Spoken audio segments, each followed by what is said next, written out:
Ding ding ding ding ding ding ding ding ding ding ding.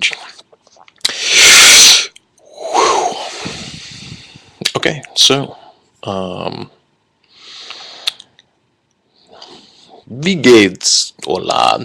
House of Mirrors. Dospook. Does speak. Response to the newly advent of BIOS. Okay, let's go over this. I think I was gonna dissect it, and so this is for Fight Club 2K, and this is already just these questions rings a few bells that basically tempts the borders of sanity with regards to talking about language and belief, what it means to outline a belief structure and or to state a mythos. But anyway, so let me go ahead and play this video. Very good questions. Here we go. Or part of the video.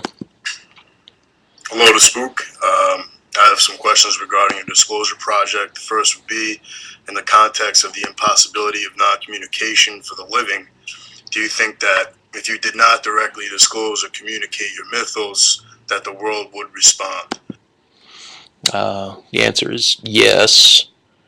I believe that the world would respond without disclosing the mythos. If yes, then why disclose at all? Yes, why disclose at all? Because I'm looking for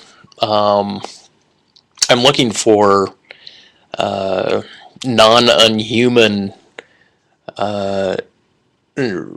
reverberation. I'm looking for condolences and or other humans to speak about being on the same level for such a mythos that seems as if it comes about and is apparent to me in a very real way. Finding myself in a religiosity, which that I at that moment that I find myself within the communing aspects of the mythos, it appears to be a religiosity, meaning it takes on, the arrows of it point to a center.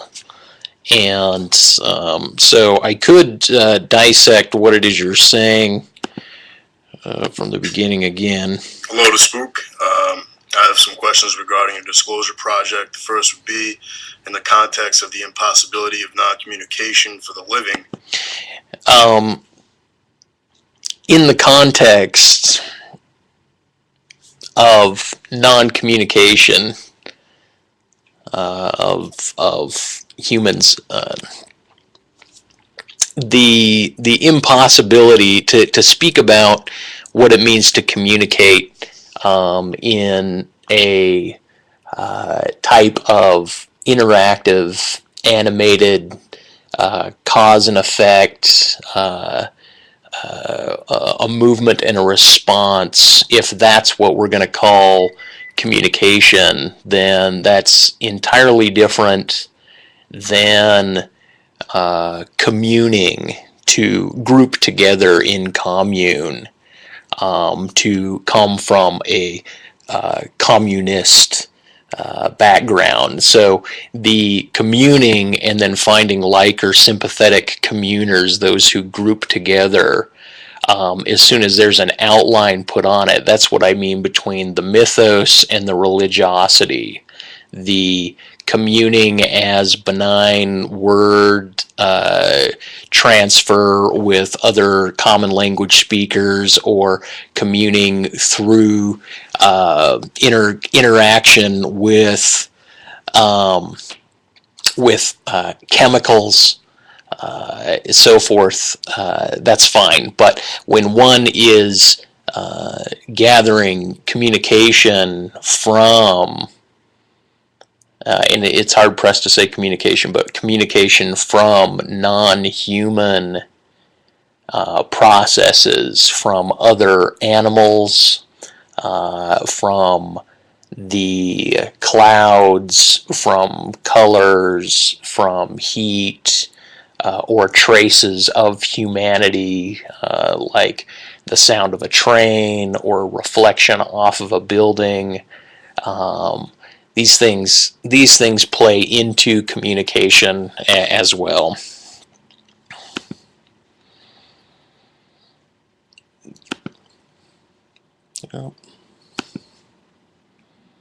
Living, do you think that if you did not directly disclose or communicate your mythos, that the world would respond? If yes, then why disclose at all? If no, then why are you trying to meet the intuitive hints at needs unmet via the intellect's interpretation? Okay. To meet the needs unmet via the intellect's interpretation. To reference needs unmet is like to me, I think you're saying like questing for an understanding.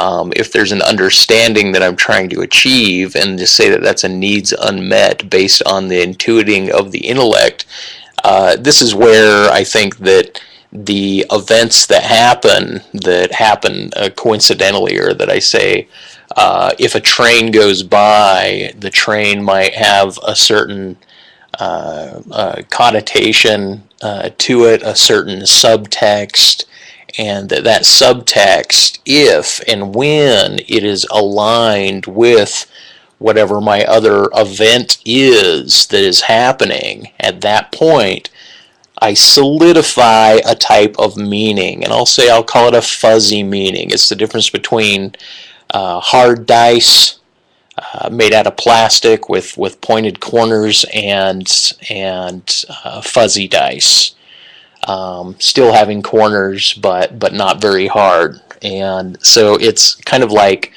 the idea of the literal meaning, the weight of something that's being said, or literal in terms of literacy, in terms of being guided through texts.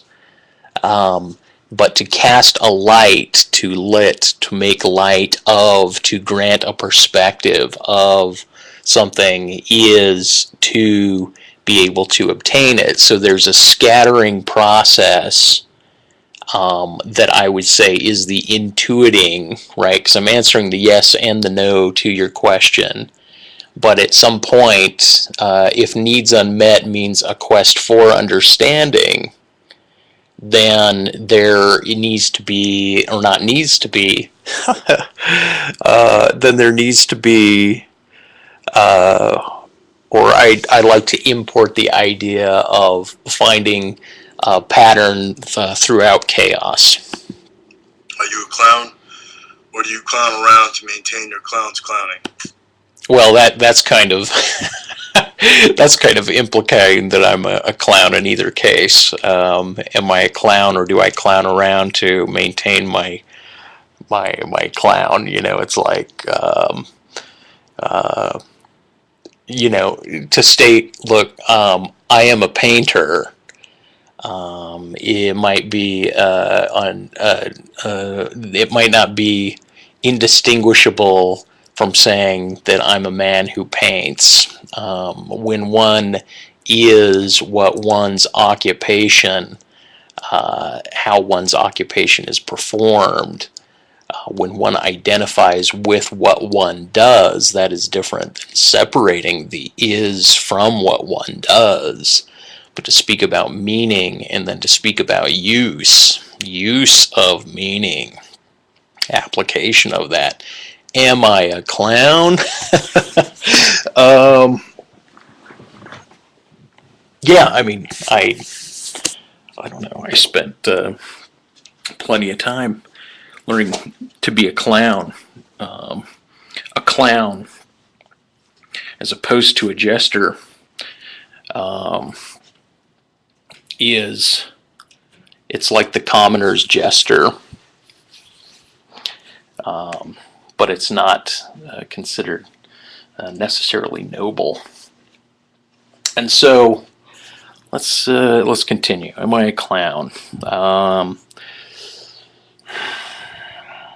No, but I paint clowns. I appreciate clown attributes. Do you reject literalness? Do I reject literalness? Yes. In general, to speak of literalness as, I guess, the weight of what one is intending, or if one wants to look at literalness as the circumspect vision of text as it's historically laid out, and to abide, to find one abiding in an understanding of a central commune, a community that's speaking and agreeing with what's being spoken. Do I agree with literalness in those respects? Well, of course, the answer is yes. Then do I disagree in the next moment? Yes. Do I find a central theme to the literalness? Yes. Is there a periphery to it? Yes. Can that be outlined? Yes. And then can one look at and point and ideate or find mythos through subtext or through tangential meanings? Yes. If the answer is yes, I ask why. What expectations are not being met? If I do not find literalness, here let's make certain that the viewer is following. No, then why? Yes, I ask why. What expectations are not being met? One's clowning. Do you reject literalness? If the answer is yes, I ask why. What expectations? Okay, why do I reject literalness? Because literalness often points to claims of exactitude. It points to deliberations on truth, and then people within communes, colonies, groups, through paradigms and through zeitgeists and through normativity, agree and point through reiteration and demands that this is the case. The jester, if the king is truth, the jester is punning the king, and through the pun finds a tangential truth of that king, finds a tangential truth of that king. And is that truth a literal truth? Is the king's truth the literal truth? Expectations are not being met. If the answer is no, then why myth without shared belief? Okay. Why myth without shared belief? I think I've come to find the case of the myth through processes that are exterior to whom I believe do share a belief, a like belief. There's certain religious structures that if one finds themselves ostracized from a community, or even self-ostracized from a community, that they develop speculations, and those speculations develop certain patternings. And if one remains a parasite to knowledge long enough, one might become a product of that knowledge.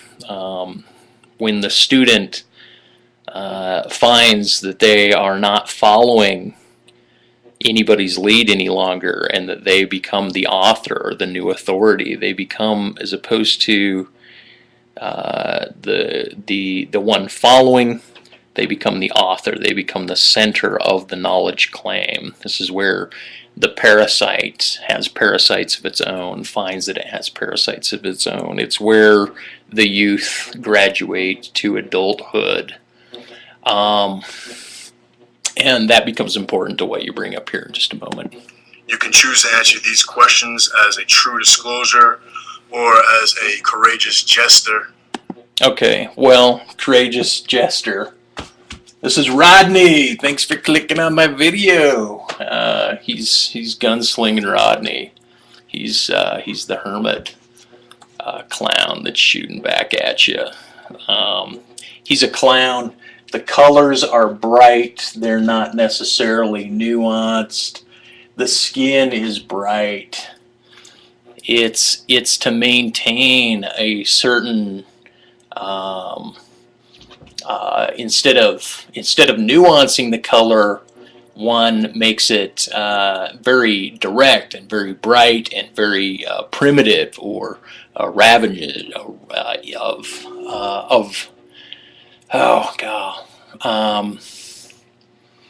of rage,